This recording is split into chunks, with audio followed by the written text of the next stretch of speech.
Il y a un jour que, v'là plusieurs années,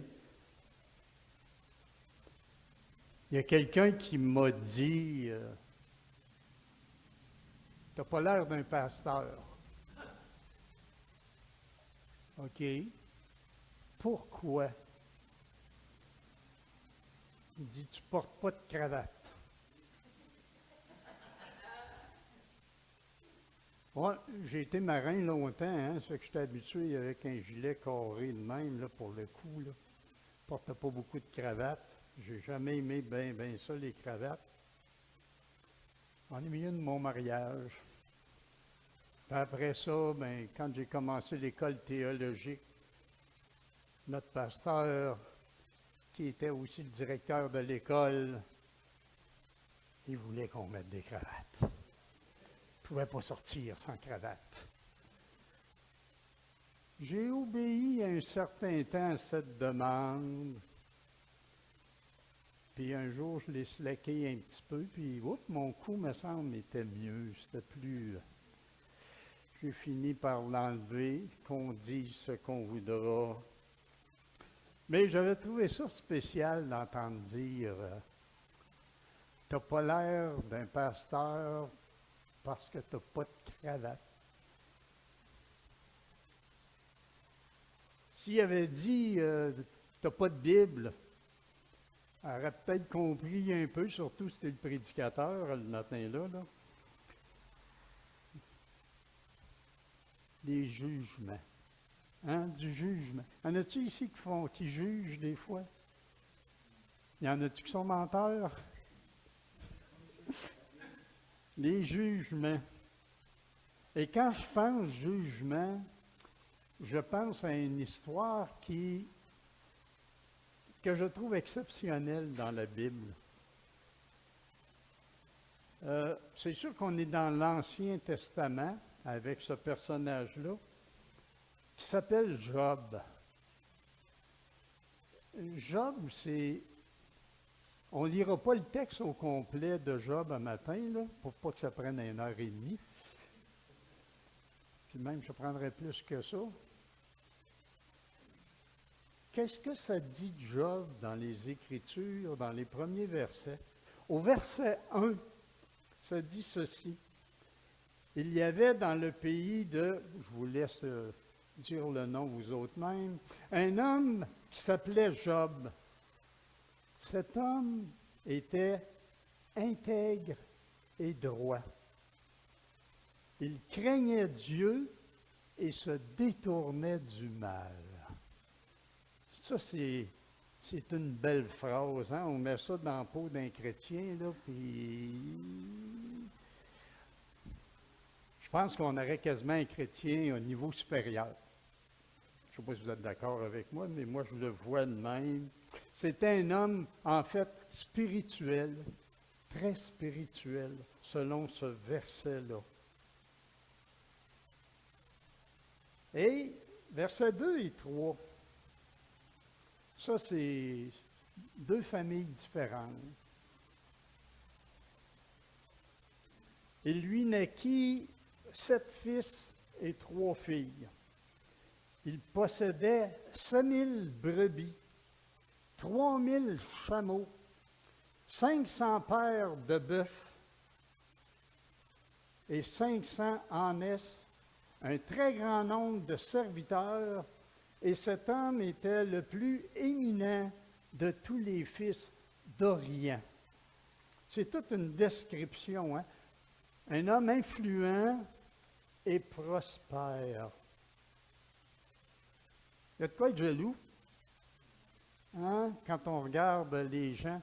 Moi, quand je travaillais dans la rue, je me disais, vous devriez aller dans les ruelles à place. Parce qu'ici, vous allez voir tout ce que vous ne pourrez jamais vous payer.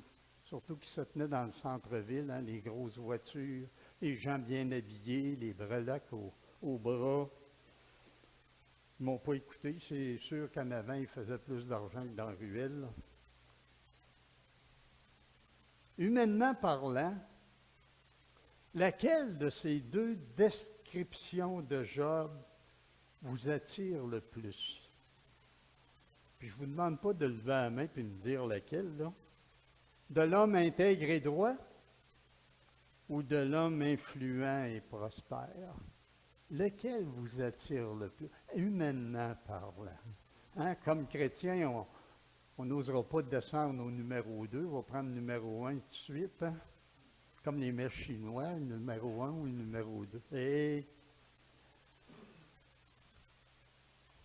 c'était quelque chose. D'ailleurs, il y a un dénommé Satan dans les versets 8 à 10 qui est venu voir Dieu pour lui parler de ce qu'il voyait sur la terre, comment c'était.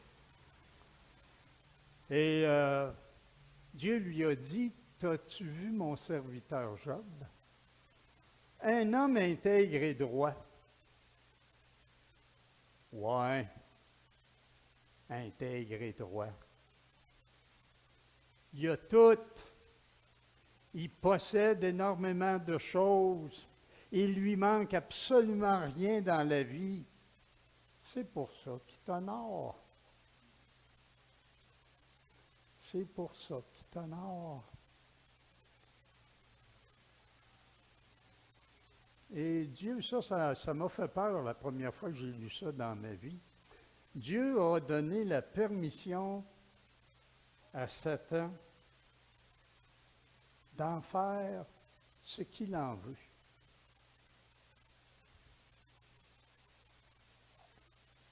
Et souvent dans les preuves que j'ai reçues, soit dans maladie, soit dans des pertes quelconques, je me suis souvent demandé, suis-tu en train de vivre un épisode à la Job dans le moment, là? Parce que Job m'a toujours impressionné dans ce qu'il était et ce qu'il a vécu. Et c'est là qu'est arrivé ce qui devait arriver. Il a tout perdu. Ses enfants, ses richesses, ses troupeaux. Il a absolument tout perdu et il s'est retrouvé sur la paille. Ça a un petit côté qui, dans notre monde qu'on vit, peut être très désolant. Tout perdre. Excepté ses 3 amis et son épouse.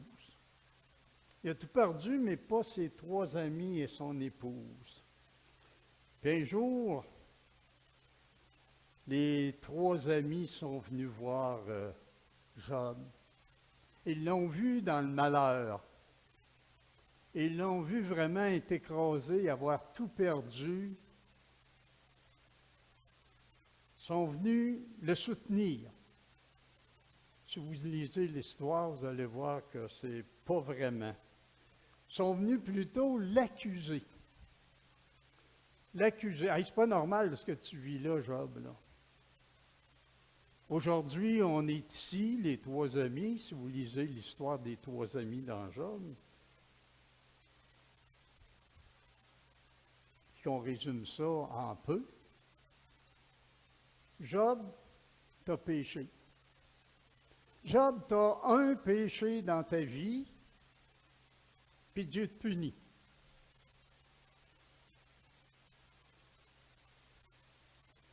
Il y a quelqu'un qui écrit dans la Bible qu'il y avait plus de cheveux sur la tête, c'est-à-dire qu'il y avait moins de cheveux sur la tête que de péchés qu'il commettait dans sa vie. Il y en a, c'est pas pire, ils sont moins pécheurs que d'autres. Mais quand on y pense, là, j'ose même pas compter le nombre de cheveux que j'ai. Toi non plus, hein? J'ose pas compter le nombre de cheveux que j'ai. On dit, qui restent, puis qui partent de plus en plus, là. Écoute donc, le Seigneur me garde beau. T'as péché, Dieu te punit.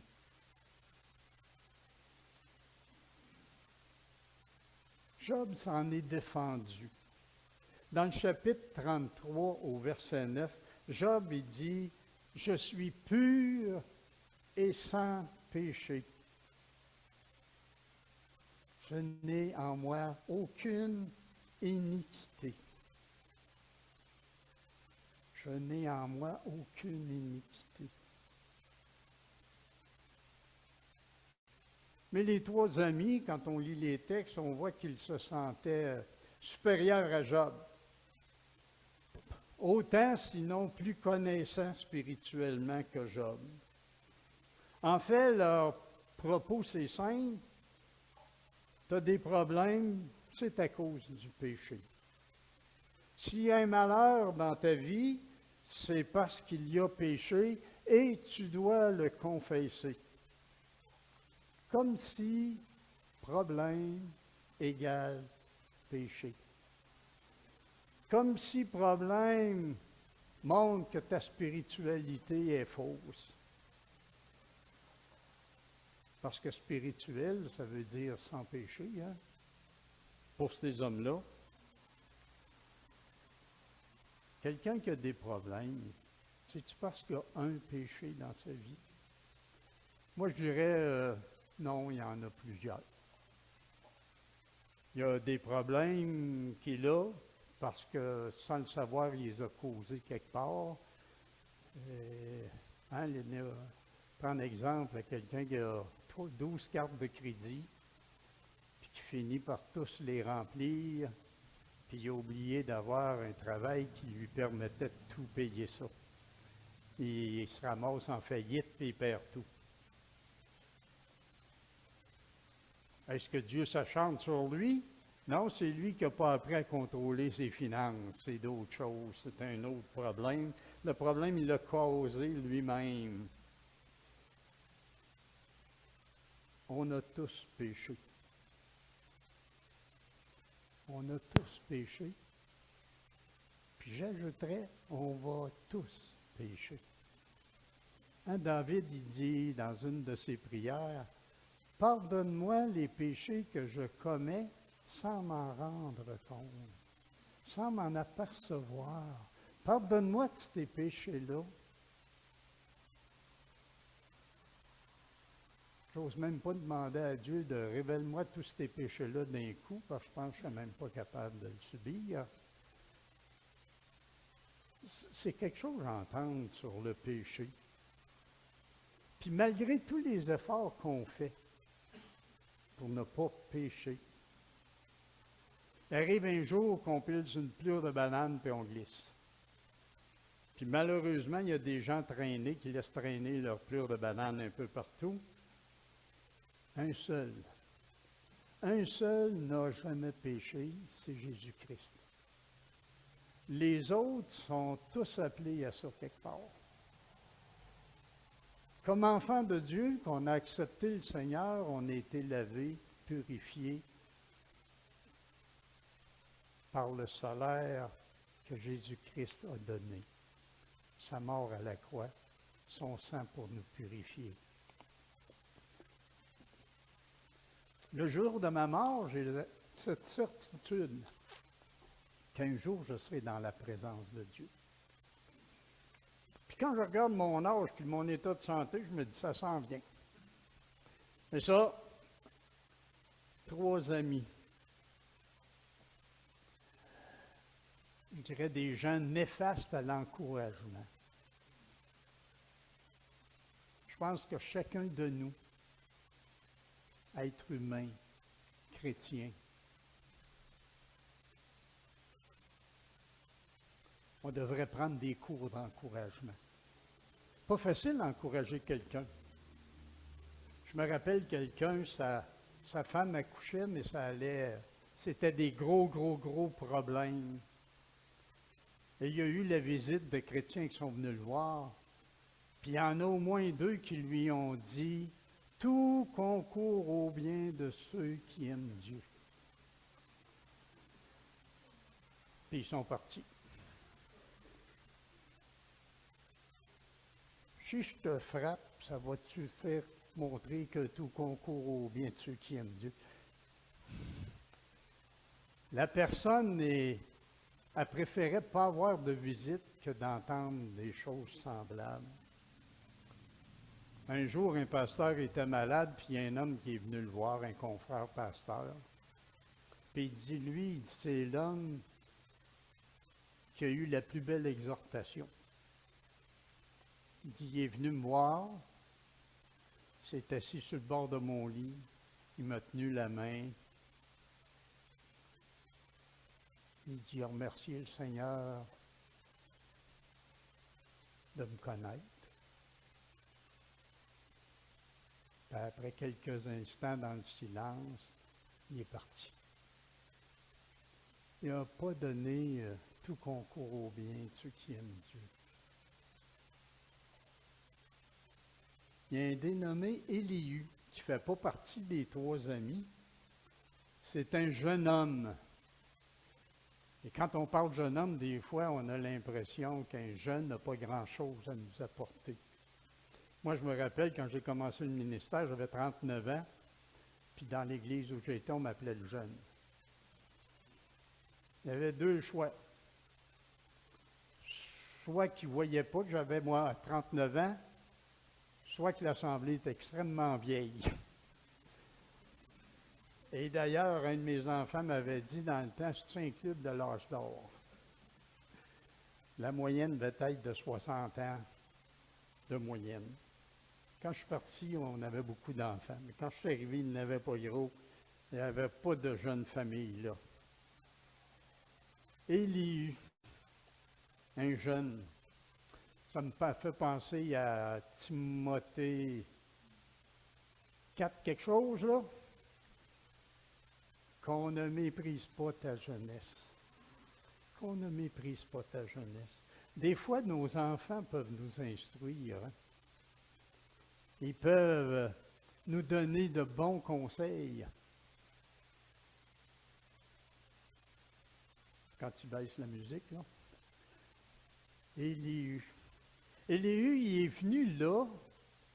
Il a regardé les trois amis. Puis, comme jeune, j'ai l'impression qu'il a écouté les anciens, parce que les amis de Job devaient être dans l'âge de Job. Alors, il a écouté les anciens, puis il attendait les paroles de sagesse des anciens. Hein, on apprend des plus vieux en temps normal. Qu'est-ce qu'ils ont à dire à leurs amis? D'après moi, il a été très désappointé par le discours de ses 3 amis.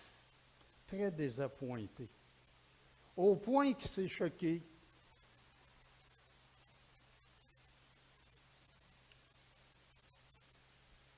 Il écoutait des gens, si on prend les versets 32, 1 à 3, comme n'ayant rien de palpable dans leur confrontation avec Job pour appuyer leur dire. Et malgré cela, même s'il n'y avait rien pour le condamner, il le condamnait pareil. Tu as péché, c'est pour ça que tu es poigné de même. Et Élihu n'était pas content de ce discours. En même temps, Élihu, qu'on ne méprise pas sa jeunesse, n'est pas en reste avec Job. Il a repris les 3 amis. J'imagine que Job, dans le coin, avait un sourire en coin hein, d'entendre ses réprimandes envers eux autres. Il ne savait pas ce qui s'en venait. Job, verset 2 du chapitre 32. Tu te dis juste devant Dieu. Moi, c'est une des parties qui m'a le plus touché dans toute l'histoire. Des gens qui le condamnaient à cause du péché. Mais l'autre qui dit, tu t'es dit juste devant Dieu. C'est comme s'il disait, hey, foutaise, pour qui tu te prends? Ça nous amène à des versets comme Romains 3, verset 10. Tous ont péché. pas de juste, pas même un seul. Il n'y a pas de juste, pas même un seul. Ou le psaume 14,3, remarquez que ces deux textes n'étaient pas écrits du temps de Job, mais tous sont égarés. Ça, c'est des paroles inspirées de Dieu dans nos textes. Non, Job, il ne connaissait pas ces textes-là, mais le principe va être là quelque part.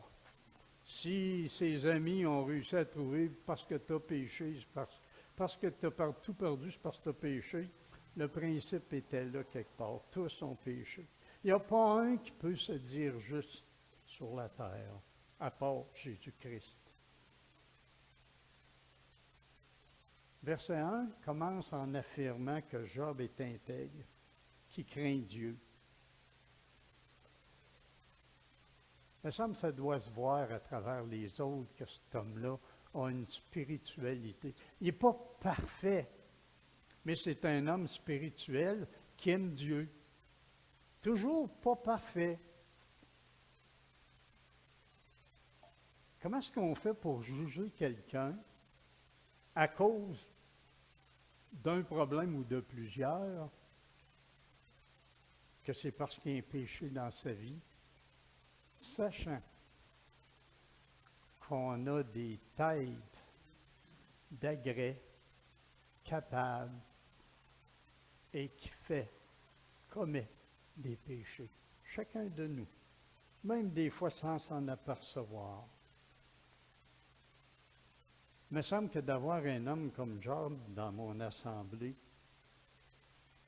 malgré qu'il n'était pas parfait, que c'était un homme à écouter, que c'était un homme à regarder, puis peut-être même imiter dans bien des parties de sa vie. Comment est-ce qu'on juge? Hein? Parce qu'on est juge parfois. On juge sur des oui-dire, on juge sur des façons d'être. Comment est-ce qu'on voit les différentes dénominations qui nous entourent? Moi, j'ai travaillé avec plusieurs. Les baptistes ont une réputation d'être coincés. Les pentecôtistes d'être sautés. Les Ménonites,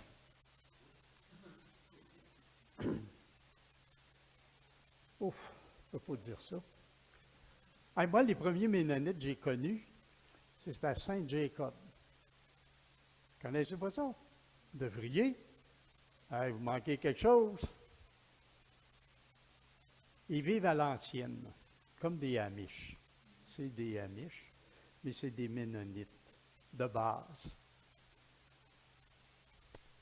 Quand on m'a dit un jour d'aller prêcher chez des Ménonites, ils me demandaient comment ils étaient pour être habillés. Parce que là-bas, ils ne prennent pas d'électricité, sauf dans la grange, pour l'Internet, là. Mais ils ne touchent pas aux affaires modernes, sauf dans la grange, pour l'Internet, puis ces affaires-là. Ils sont tous habillés en noir. Le dimanche matin, dans Saint-Jacob, là, vous voyez des calèches qui se promènent. Ils sont toutes noires, les calèches. Il y en a même que les chevaux sont noirs. D'après moi, des crinières blanches, là, ils les ont tendues, je ne sais pas. Ils sont toutes noires, calèches noires, habillés en noir, et qui sont joyeux. Et on est allé dans une église, bien, on n'a pas été, on est allé vers d'autres églises ménonites de ce secteur-là. Mais eux autres, tu pouvais avoir un cheval de couleur, c'était pas grave. Ta calèche, il fallait qu'elle soit noire, par exemple. Mais plus loin, à Saint-Jacob, on a aperçu une autre église qui sont plus modernes. Ils ont tous des chars noirs. Tout le monde dans l'assemblée a des chars noirs. Tu dis, voyons donc, c'est toujours des Ménonites, là, les mêmes. Puis quand j'ai connu des Ménonites au Québec, ils s'habillaient comme nous autres. Ils avaient des chars comme nous autres. Ça faisait changement. Quand tu pars, hein? Ton gilet aussi, je te ferais remarquer, même s'il y a une petite barre blanche. Vous voyez, il y a des restes en lui de ça, là. Puis il ne le savait pas. C'est vraiment quelque chose, j'ai l'impression qu'on peut avoir des gens. Mais quand on parle des personnes qui sont différentes de nous, qui ne s'habillent pas comme nous, qui n'ont pas notre langage, hein, parce que le langage est très important. Moi, au début de ma vie chrétienne, quelqu'un me parlait, s'il sacrait, je m'en allais. Alors, je coupais la conversation direct là, c'était pas bon pour mes oreilles pures et sensibles. Je m'en allais, purement et simplement. À un moment donné, quelqu'un m'a rappelé un souvenir, parce qu'il l'avait entendu quand j'avais donné mon témoignage dans l'église. Il dit, te rappelles-tu de l'ascenseur?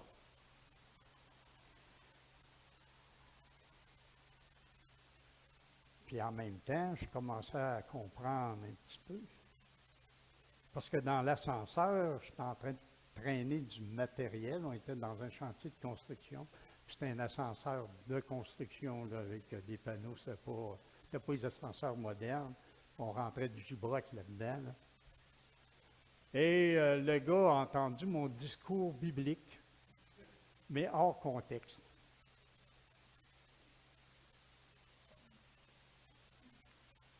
Il dit, ces gens-là t'ont parlé, malgré ton langage. En tout cas, c'est ça que tu nous as donné comme témoignage, et c'était effectivement vrai. Ouais, je me rappelais pas, moi, comment je parlais.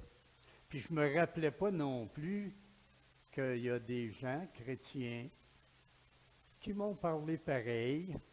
Ça a dû être dur pour leurs oreilles.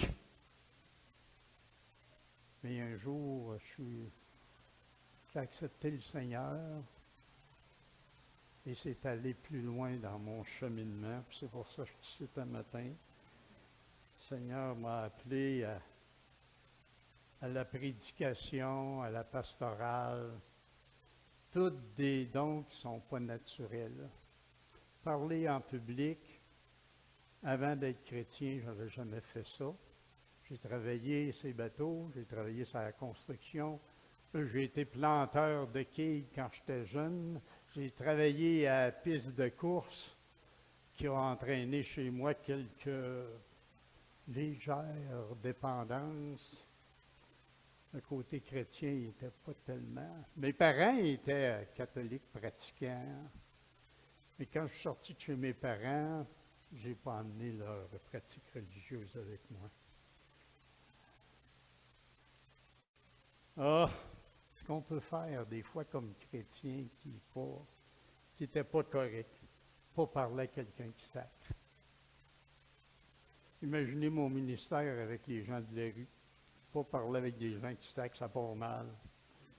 Ah, comme si on pouvait évaluer une personne sur son langage. Chaque personne est unique, inestimable, créée par Dieu. Chaque personne. Marc 2,17 dit, « Je ne suis pas venu pour des justes, mais pour des pécheurs. » Ça, c'est la parole du Seigneur Jésus-Christ. Paul, inspiré par l'Esprit de Dieu, a écrit, « Jésus-Christ est venu dans le monde pour sauver les pécheurs, dont je suis le premier. » Je pourrais rajouter, Paul, je suis côte à côte avec toi, au moins, je pense, dans mon esprit. Mon point commun avec Paul, être pécheur. Je n'ai rien qui me permette de regarder quelqu'un de haut. Puis je ne parle pas simplement pour les croyants, mais même pour les non-croyants. Je n'ai rien pour les regarder de haut. Je ne suis pas mieux qu'eux autres. Je ne viens pas tout à fait du même background qu'eux autres, mais je n'ai rien à leur reprocher. toute personne a besoin de compassion, d'amour et d'une présence. Et la présence première que je peux leur souhaiter dans leur vie, c'est la connaissance de Jésus-Christ. Parce que même si tu es seul, si Jésus-Christ est en toi, tu as déjà 3 personnes avec toi. Tu as déjà 3 personnes. Quand bien même tu t'éloignerais dans le bois le plus profond, tu as 3 personnes qui sont toujours avec toi. Notre ami Job était désespéré. Il a tout perdu. Bétail, richesse, enfants, tout le kit. On a condamné Job. Ah oui, c'est vrai, le diable lui a laissé sa femme. Hein? Je ne sais pas pourquoi il a tout enlevé, sauf sa femme. Vous pourrez lire dans le chapitre 2, verset 9, sa femme. Parce que sa femme, j'imagine, avoir tout perdu, elle aussi a tout perdu là-dedans, les richesses, ses enfants. Elle devait être aigrie, irritable, agressive, fatigante, mais avec les épreuves, on ne peut pas demander moins.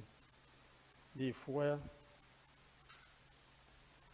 quand on perd, quand on est malade, des fois on peut être aigri. Moi puis mon épouse, on a chacun nos maladies. Ma femme a fait un ACV là plusieurs années. Et elle ne peut pas me suivre tout le temps parce que des matins, des fois, elle se lève. Puis tout ce qu'elle avait prévu pour la journée, il n'y en aura pas. C'est le même. Elle en souffre. Puis en même temps, ben, c'est la vie qui est comme ça.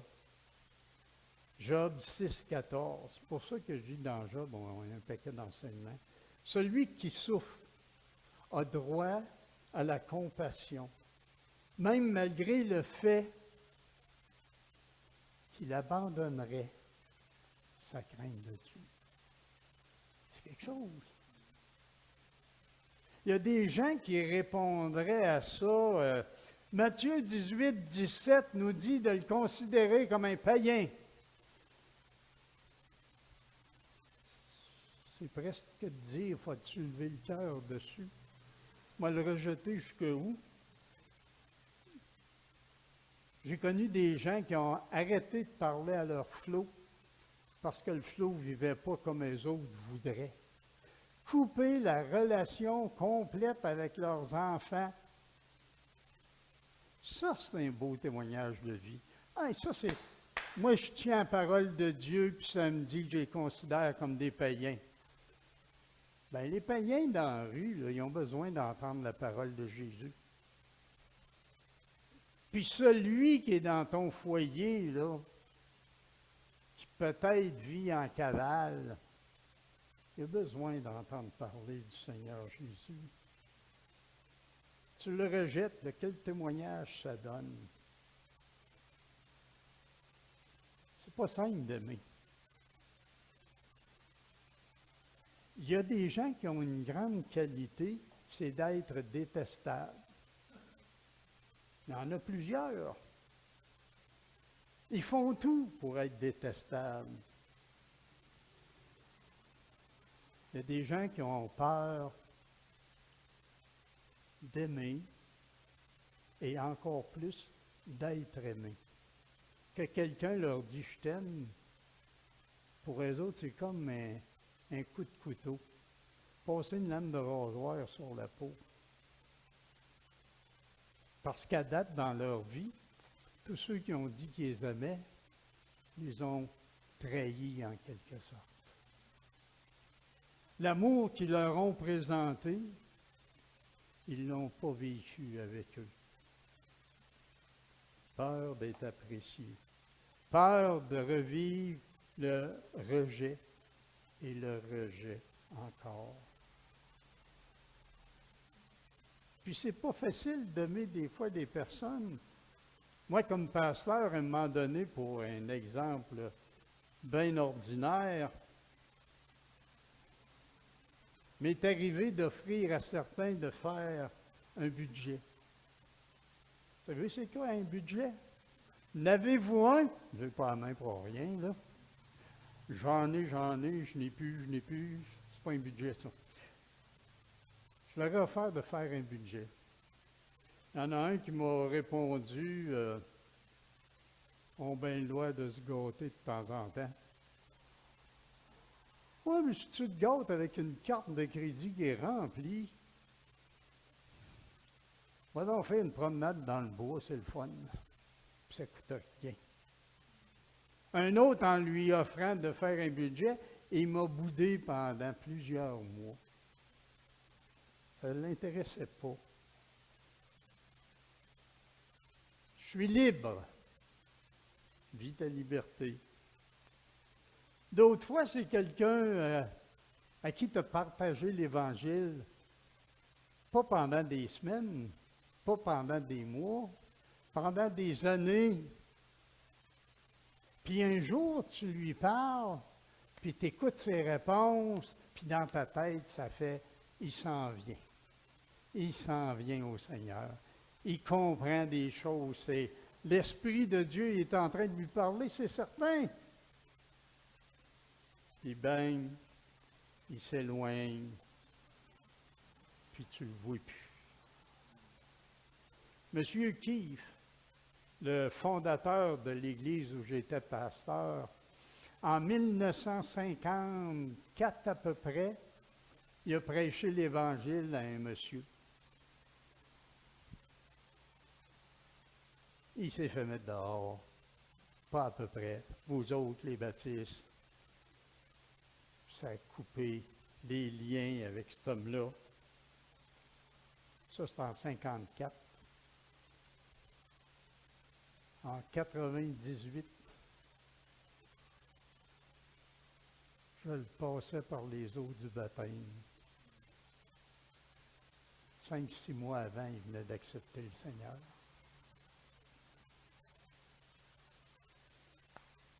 Il se rappelait de M. Keefe. Il ne se rappelait pas de son nom. C'était un nom anglais, là, les Anglais, asbestos, là. Les gens, ils n'aimaient pas parce que c'était gros boss de la compagnie. Quelque chose, on ne sait pas ce qui arrive avec ce qu'on sème. Il y a des fois qu'on va être viré de bord, mais qu'est-ce que tu veux? C'est difficile d'aimer.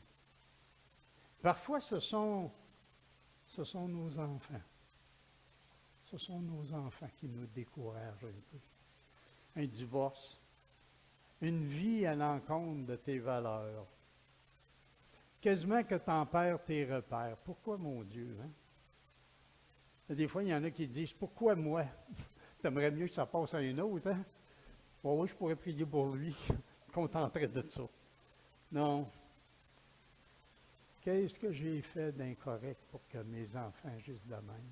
Qu'est-ce que j'ai fait d'incorrect? Qu'est-ce que j'ai fait d'incorrect pour que l'Assemblée dérive comme ça ou quoi que ce soit? Savoir aimer, mais sans attendre.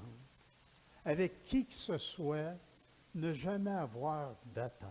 Je peux leur partager des choses, mais pas hey, « j'ai assez bien parlé à cette personne-là du Seigneur, c'est sûr qu'elle accepte le Seigneur Jésus-Christ. » Tu vas être malheureux. Dans l'adversité, l'ami se révèle un frère, prêt à aider dans la détresse, quelle que soit la personne. Ah, il n'est pas chrétien, lui. Je ne l'aiderai pas. Non. Est-ce que les chrétiens peuvent tomber des fois? Considère-les comme un païen, c'est ça. Considère-les comme un païen, partage-y les Écritures. Garde contact avec cette personne-là. Ne le lâche pas, même si parfois tu n'es même pas capable de parler de Dieu. À un moment donné, il va te le demander. Moi, avant d'être chrétien, j'avais dit à mon frère qui est venu me partager l'Évangile, si tu veux me parler de tes affaires, là, viens pas. Ah, non, non. Fait qu'il est venu chez nous. On a parlé. Puis à un moment donné, hey, toi, dans ton affaire, là, qu'est-ce que vous faites avec telle chose? C'était parti. Un an après, je me convertissais. Pourtant, je l'avais bien averti de ne pas me parler de ça. C'est moi qui ai posé la question. C'est venu comme ça devait être.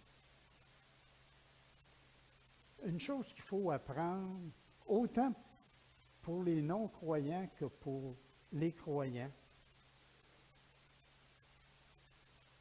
je ne peux pas, absolument pas, créer chez quelque personne que ce soit la soif de Dieu. Je ne peux pas le faire pour un non-croyant. Puis avec les années, j'ai appris que je ne peux pas le faire non plus pour les croyants. Je ne peux pas le faire. Il y a des choses qu'ils acceptent, puis il y en a d'autres qui n'acceptent pas. Chacun son chemin. Chacun sa croissance, sans se passer au-dessus des autres. Je ne connais pas le cœur des gens. Je ne connais pas par où ils ont passé, à moins d'avoir pu m'asseoir avec eux autres puis écouter ce qu'ils ont fait, c'est quoi leurs besoins, autant chez un frère qu'un incroyant. C'est facile de juger, mais ce que je me dois de juger, c'est mon partage de l'Évangile avec les gens. Il y a un livre qui s'appelle « Déçus de Dieu ». En fait, une partie de ça devrait dire « Déçus à cause de nos attentes ». N'ayez pas d'attente. Une vie en Jésus-Christ, sans attente. Regardez-vous, faites un bilan de votre vie en Jésus-Christ, mais ne faites pas le bilan des autres. Laissez-les faire par eux autres mêmes. Il y a un texte que j'aime beaucoup dans les Écritures, c'est Jean 8, la femme adultère. Hein, on a souvent entendu ça, la femme adultère dans Jean 8. Ce qu'il y a de le fun, c'est qu'il n'y a pas d'homme. Une femme qui a commis l'adultère, pas d'homme. Pas de tierce personne non plus. Toujours trouvé ce cute. Pourquoi pas d'homme? À un moment donné, ils ont décidé devant Jésus de la lapider parce que c'était dans l'histoire de Moïse. Jésus leur a dit que celui qui n'a pas de péché lui tire la première pierre. Il n'y a personne qui a tiré de pierre. Personne n'a tiré de pierre. Et Jésus, il a levé la tête et il a dit à la madame, « Où sont tes accusateurs? » Ils sont petits. Ils sont petits. Ils ne sont plus là. Il n'y en a aucun qui est là. Cherchez pas dans l'évangélisation, cherchez pas le péché que quelqu'un peut commettre dans sa vie. Ils en ont tous. Il y a un coup dans une assemblée, j'avais des pancartes qui montraient toutes sortes d'affaires et il y avait des choses sur l'homosexualité. Et il y a une dame, il faut condamner le péché. Oui, il faut leur dire que c'est péché. Cassez pas la tête, ils le savent. Ils le savent, la majorité. D'ailleurs, une des premières questions, moi j'ai travaillé dans le village gay quand j'étais sur les rues, et qu'est-ce que tu penses de l'homosexualité? C'est pas mon bac. Mais pourquoi tu me demandes ça? Et je les amenais sur le fait d'être menteur. La Bible elle condamne le mensonge. As-tu déjà menti? Tu regardes avec un sourire, c'est ça.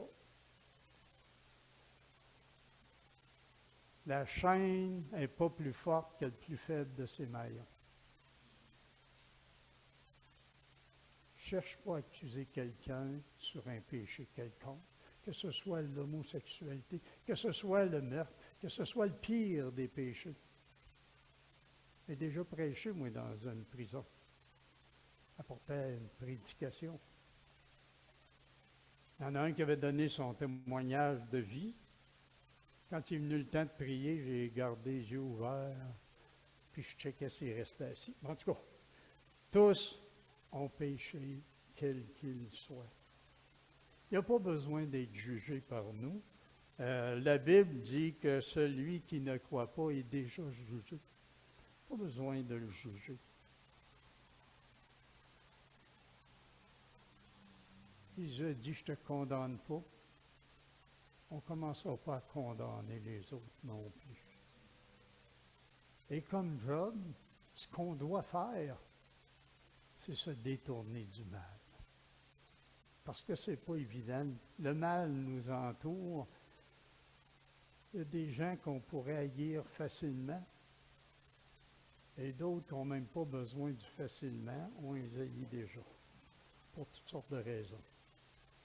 Dieu vous bénisse dans votre cheminement sans jugement. Amen.